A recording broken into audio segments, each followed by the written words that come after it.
नमस्कार। मैं आज केंद्रीय विद्यालय में प्रवेश के लिए जो सूचनाएं है उसके संबंध में संक्षेप में और पूरी जानकारी आपको बता रहा हूं। तो क्या है उसके संबंध में सूचना, आइए जानते हैं। सबसे पहले मैं बता दूं, केंद्रीय विद्यालय संगठन एक बहुत ही प्रतिष्ठित संस्था है। तो आइए क्या है सूचना वो हम जानते हैं। सबसे पहले आपको मैं बता दूं, यह जो सूचना है वो फिलहाल यदि हम बात करें तो केवल क्लास 1 और बाल वाटिका। अब बाल वाटिका किसको कहते हैं?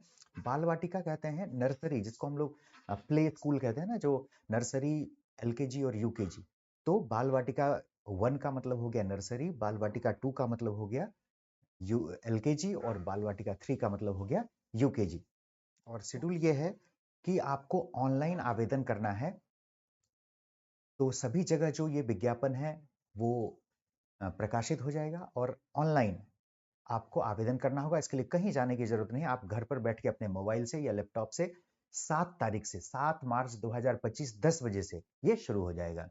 और केवल 2 कक्षाओं के लिए, यह ध्यान देना जरूरी है, बाल वाटिका 1 और 3 अर्थात नर्सरी और यूकेजी, और साथ ही क्लास 1 अर्थात 3 कक्षाओं के लिए। तो जो भी घर में यदि बच्चा है, छोटा है, तो उसका आप यहाँ पर ऑनलाइन रजिस्ट्रेशन कर सकते हैं। और यह 7 तारीख से शुरू होकर 21 तारीख तक चलेगा। यह ध्यान लिखिए, जो शुरुआत की तिथि है वह है 7/3/2025 और जो अंतिम तिथि है वो 21/3/2025। अब आगे देखते हैं कि यह जो लिस्ट है वो जब आप अप्लाई कर देंगे तो 25 तारीख को पहला लिस्ट जारी होगा। क्योंकि यहाँ पे हम आपको बता दें कि ये लॉटरी होती है, यहाँ पे कोई परीक्षा नहीं होती है, लॉटरी होती है। उसके आधार पर जो सीट रहता है उतने बच्चों का नाम आता है और फिर उन बच्चों का वहां पर एडमिशन होता है। तो जो सबसे पहला लिस्ट है, और बाकी जो अन्य क्लासेस हैं, अन्य क्लासेस की जो सूचना है वो आपको अप्रैल के पहले सप्ताह में संबंधित स्कूल में जाके पता करना होगा कि यदि वहां सीट खाली है तो वहां पर ऑफलाइन आवेदन होगा, और यदि सीट खाली नहीं है तो ऑफलाइन आवेदन नहीं होगा। यह आपको उस स्कूल में जाकर पता करना होगा। चलिए अब देखते हैं कि बाल वाटिका में प्रवेश करने के लिए क्या चाहिए। बाल वाटिका 3 में प्रवेश जो है, जिसको हम लोग यूकेजी कहते हैं, उसके लिए 5 वर्ष पूरा होना चाहिए। कितने तारीख को? 31/3/2025 को, 31 मार्च को आपको पूरा होना चाहिए। और 6 वर्ष से अधिक भी नहीं होनी चाहिए। 5 वर्ष से लेके 6 वर्ष के बीच में उसकी आयु होनी चाहिए। उसी तरह क्लास 1 के लिए जो आयु है वो 31/3/2025 को 6 वर्ष से अधिक, 6 वर्ष पूरा होना चाहिए और 8 वर्ष से कम होनी चाहिए। तो यह जो कैलकुलेशन है, आप चिंता मत करिए, जब आप फॉर्म भरने जाएंगे ना, तो यदि कम और ज्यादा होगा तो वो शायद सॉफ्टवेयर खुद ही नहीं लेगा।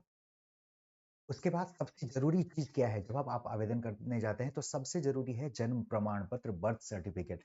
इसके बिना आप आवेदन नहीं कर सकते हैं। यदि नहीं है तो तत्काल जाकर इसको बनवाइए। और बर्थ सर्टिफिकेट आपको वहां पर अपलोड करना होता है, उसका नंबर लिखना होता है। उसके साथ रेसिडेंशियल सर्टिफिकेट, मान लीजिए जो आपका आवासीय रेसिडेंशियल प्रूफ है वो आपको बनवा लेना है। यदि आपका नहीं है और मम्मी पापा का है तो भी आप के लिए कोई बात नहीं है, आप माता पिता किसी का भी प्रमाण पत्र वहां पर आवासीय अपलोड कर सकते हैं। जाति प्रमाण पत्र, कास्ट सर्टिफिकेट में भी यही है, माता पिता या फिर बच्चे का होना चाहिए। आधार है, एकदम जरूरी नहीं है, लेकिन है तो आपको उसको लगा देना है। तो और मुख्य रूप से यहाँ ध्यान देना है कि आवासीय प्रमाण पत्र, जो लोग किराए पर रह रहे हैं या किसी दूसरे शहर में रह रहे हैं, बाद में रेंट एग्रीमेंट आपका जो होता है वो दिखाना होगा, या मकान मालिक से एफिडेविट पे साइन करा के जमा कर सकते हैं यदि आपके पास आवासीय उपलब्ध नहीं है। ऐसे आप प्रयास करें आवासीय बनवा ले। साथ ही यह ध्यान रखें कि जो आरटी कैटेगरी है, जहाँ पे फ्री में हमको एजुकेशन मिलता है, उस आरटी कैटेगरी के लिए जो स्कूल से आपके रेसिडेंस की, आवास की दूरी है वो 8 किलोमीटर होना चाहिए। तो इसलिए स्कूल के आसपास का एड्रेस आप देंगे तभी आप आरटीई का लाभ ले सकते हैं। यदि आरटीई, और जो लोग नौकरी नहीं करते हैं तो सामान्यतः उनके लिए सबसे ज्यादा चांस आरटी में ही बनता है, क्योंकि सामान्यतः देखा जाता है कि जो सर्विस कैटेगरी है उसी में वह भर जाता है। चलिए इसके लिए ऑथेंटिक जो केंद्रीय विद्यालय के साइट पे जो सूचना है ओरिजिनल, वो क्या है वो एक बार हम बता दें। देखिए, यह जो 7 तारीख से 10 बजे से शुरू होगा और 21 तारीख के रात 10 बजे तक चलेगा।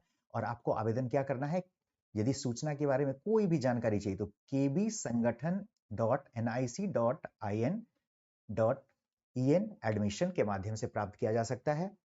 और जहां पे आप जब ऑनलाइन फॉर्म भरना है उसके लिए अलग लिंक है। देखिए, क्लास 1 के लिए जो लिंक है वो है kbsonlineadmission.kbs.gov.in, और बाल वाटिका, बाल वाटिका के लिए यहाँ पे आपको करना है वो है balvatika.kbs.gov.in। तो इसका आप बिल्कुल ध्यान रखेंगे और इसी के माध्यम से, क्योंकि आजकल देखिए ऑनलाइन में बहुत ही फ्रॉड चल रहा है, तो एक बार आप जरूर मैच कर लीजिएगा कि हाँ सही है। ऐसे गूगल में आप डालेंगे केवीएस एडमिशन तो भी आपको ये शो करने लगता है। तो इस तरह से, और अब देख लीजिए कुछ जो नियम है वो थोड़ा बहुत देखिए। कक्षा 1 में प्रवेश के लिए न्यूनतम आयु 6 वर्ष होनी चाहिए। सभी कक्षाओं के आयु की गणना 31/3/2025 के अनुसार होगी, ठीक है। और गाइडलाइंस के हिसाब से सारे कार्य होंगे। बाल वाटिका 1, 2, 3 में प्रवेश के लिए 3 से 4, 4 से 5, 5 से 6 वर्ष होगी, ठीक है। उसके बाद बाल वाटिका 2 और किसी अन्य क्लास के लिए जो एडमिशन है वो आपको 2/4/2025 से 11 तक इसका ऑफलाइन मोड में किया जाएगा, और यह निर्भर करेगा कि उस विद्यालय में सीट खाली है, वो आपको विद्यालय से संपर्क कर लेना पड़ेगा एक बार। उसके बाद है बाल वाटिका 2 और 3, इससे ऊपर के लिए सभी जानकारी विद्यालय की वेबसाइटों पर उपलब्ध होगी। आप किस विद्यालय जिसमें प्रवेश लेना चाहते हैं उसका वेबसाइट आप देखेंगे, वहां से भी आपको सारी जानकारी मिल जाएगी। इसके अलावा जब भी आपको इस प्रक्रिया में, यदि आपका नाम लॉटरी में आता है तो आपको बुलाया जाएगा, तो आपको विद्यालय में जाना है, यह सूचना है। उसके आगे देखिए, फॉर्म भरते समय ध्यान रखिएगा कि वहां पे माता पिता की श्रेणी भरनी पड़ती है। 2 तरह की कैटेगरी वहां, एक तो कास्ट कैटेगरी होता है जैसे जनरल, ओबीसी, ठीक है ना, ईबीसी, या फिर क्या कहते हैं वो एससी एसटी, ये कैटेगरी है। उसके अलावा जो दूसरी कैटेगरी भरनी पड़ती है कि व्यवसाय का कैटेगरी, आप क्या करते हैं। यदि केंद्र सरकार के कर्मचारी हैं तो वो 1 नंबर भरेंगे। केंद्र सरकार के जो ऑटोनॉमस बॉडी है तो वो 2 नंबर में आते हैं। राज्य सरकार के जो कर्मचारी हैं वो 3, राज्य सरकार के उपक्रम के जो कर्मचारी हैं वो 4 नंबर पे, और जो जनरल किसान हैं, बिजनेस कर रहे हैं, इनका दुकान है, प्राइवेट जॉब है, ये सब 5 नंबर कैटेगरी में आते हैं। तो इसका भी हमको ध्यान रखना है, क्योंकि गलत कैटेगरी में आपका नाम आ भी जाएगा तो आपका एडमिशन नहीं हो पाएगा। तो यह जरूर आप अच्छी तरह से भरेंगे। फिर उसके अलावा बर्थ सर्टिफिकेट और रेसिडेंशियल और कास्ट आप के पास नहीं है तो बनवा लीजिए। और अंत में यदि कुछ भी नहीं है तो केवल बर्थ सर्टिफिकेट पर भी आप आवेदन कर सकते हैं। तो ये पूरी सूचना है। जो भी बच्चा 5 साल का है उसका आप आवेदन बाल वाटिका 3 के लिए कर सकते हैं, और जो भी बच्चा 3 साल का है उसका आवेदन आप बाल वाटिका 1 के लिए कर सकते हैं। लेकिन यह ध्यान रखना है कि हर स्कूल में ये बाल वाटिका नहीं चल रहा है, तो आपको यह ध्यान रखना है कि किस स्कूल में है वो आपको वेबसाइट पे भी, जब आप स्कूल चुनेंगे तो वहां आपको पता चल जाएगा, अन्यथा आप स्कूल के वेबसाइट पर जाकर वहां आप पता कर सकते हैं कि वहां पर सीट है कि नहीं है। तो इस प्रकार से ये केबीएस ऑनलाइन आवेदन शुरू हो चुका है। आप सारा डॉक्यूमेंट्स लेकर बनवा लें यथाशीघ्र, और यदि उपलब्ध है तो आप जल्दी से जल्दी अपना रजिस्ट्रेशन इस पर कर लें। बहुत बहुत धन्यवाद, और आगे की जो भी सूचनाएं होंगी वो मैं आपको फिर से बताऊंगा।